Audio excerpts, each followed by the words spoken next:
ਚੱਲ ਫਰੀਦਾ ਉੱਥੇ ਚਲੀਏ ਜਿੱਥੇ ਸਾਰੇ ਅੰਨੇ, ਨਾ ਕੋਈ ਸਾਡੀ ਜ਼ਾਤ ਪਛਾਣੇ ਨਾ ਕੋਈ ਸਾਨੂੰ ਮੰਨੇ।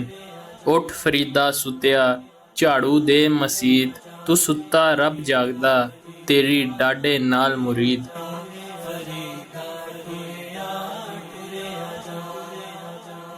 ਚੱਲ ਫਰੀਦਾ ਕੋਠੇ ਤੇ ਵੇਖ ਘਰ ਘਰ ਲੱਗੀ ਅੱਗ, ਤੂੰ ਸਮਝੇ ਮੈਂ ਦੁਖੀ ਆ ਇੱਥੇ, ਦੁਖੀ ਆ ਇੱਥੇ ਸਾਰਾ ਜੱਗ।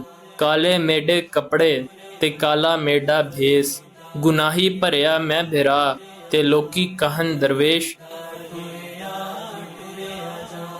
ਕੋਈ ਬਣ ਗਿਆ ਰੌਣਕ ਭੁੱਖਿਆਂ ਦੀ, ਕੋਈ ਛੱਡ ਕੇ ਸ਼ੀਸ਼ ਮਹਿਲ ਚਲਿਆ, ਕੋਈ ਪਲਿਆ ਨਾਜ਼ ਤੇ ਨਖਰਿਆਂ ਵਿੱਚ, ਕੋਈ ਰੇਤ ਗਰਮ ਤੇ ਥਲ ਚਲਿਆ। ਕੋਈ ਭੁੱਲ ਗਿਆ ਮਕਸਦ ਆਵਨ ਦਾ, ਕੋਈ ਕਰਕੇ ਮਕਸਦ ਹਲ ਚਲਿਆ। ਇੱਥੇ ਹਰ ਕੋਈ ਫਰੀਦ ਮੁਸਾਫਿਰ ਏ, ਕੋਈ ਅੱਜ ਚਲਿਆ ਕੋਈ ਕੱਲ ਚਲਿਆ। ਬਾਹਰ ਸਾਫ਼ ਤੇ ਅੰਦਰ ਮੈਲਾ, ਮੁਫਤ ਦੀ ਵਾਹ ਵਾਹ ਕਾਈ, ਰੱਬ ਦਿਲਾਂ ਵਿੱਚ ਤਾਂ ਰਹਿੰਦਾ ਜੇ ਅੰਦਰ ਹੋਵੇ सफाई। दोस्तों, ये अशार सूफ़ी बुज़ुर्ग शायर हज़रत बाबा फ़रीदुद्दीन गंज शकर रहमतुल्लाह अलैह के हैं।